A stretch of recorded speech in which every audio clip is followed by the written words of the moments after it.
Hey y'all. So, as some of you know, I'm in a wheelchair. And because of that, it's harder for me to do some things. Not impossible, mind you, just harder for me to do some things. And because of that, sometimes I get down on myself.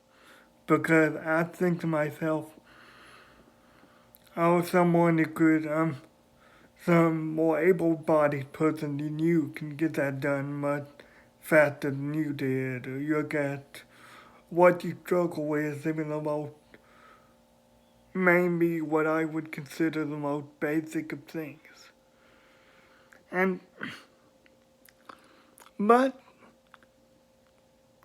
in a way, it's good I felt that way because it opened my eyes to greater reality, a greater truth. We're all completely and utterly helpless, non-functional without God. Let me explain. No better way, no better place to start needing God than in the beginning. So turn me to Genesis 2:7. Again, that Genesis 2:7. There are two accounts of creation, but the second chapter, the second account of creation, is what I want to focus on. Specifically one paragraph, but it's so impactful. And the old God formed man of the dust of the ground and breathed into its nostrils the breath of life, and man became a human being. Stop. Stop right there. That's all you need to know. I mean, it's said right here in literal black and white.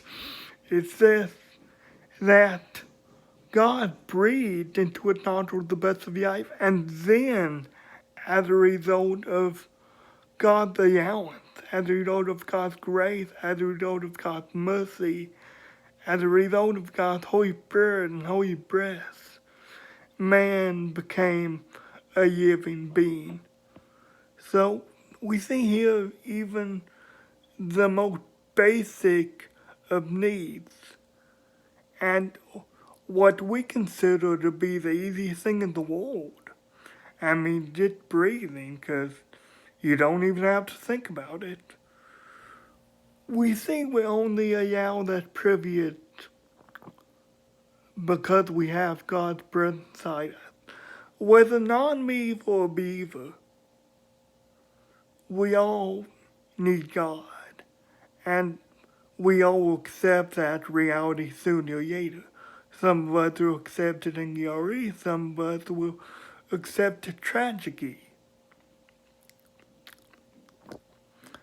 Now, am I saying God just controls every aspect of your life and you don't have any autonomy over your body? Well, yes and no. On the one hand, God should control everything that you do because He created you, He loved you, He loved you more than anything. But in the physical sense, no, God doesn't control every action you take.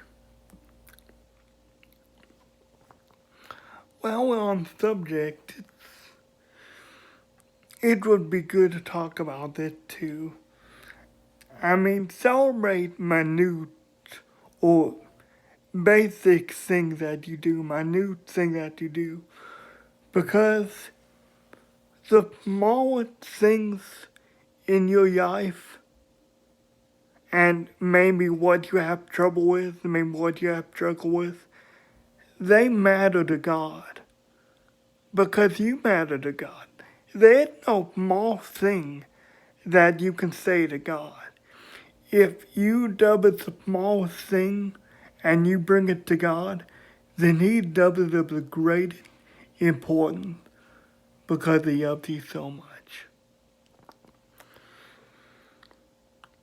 Even though a good thing to remind us ourselves of too is even though God allowed us to do something, while we should celebrate, it's still our responsibility to do it, our responsibility to take that leap of faith and to trust God with everything that we have and everything that we are.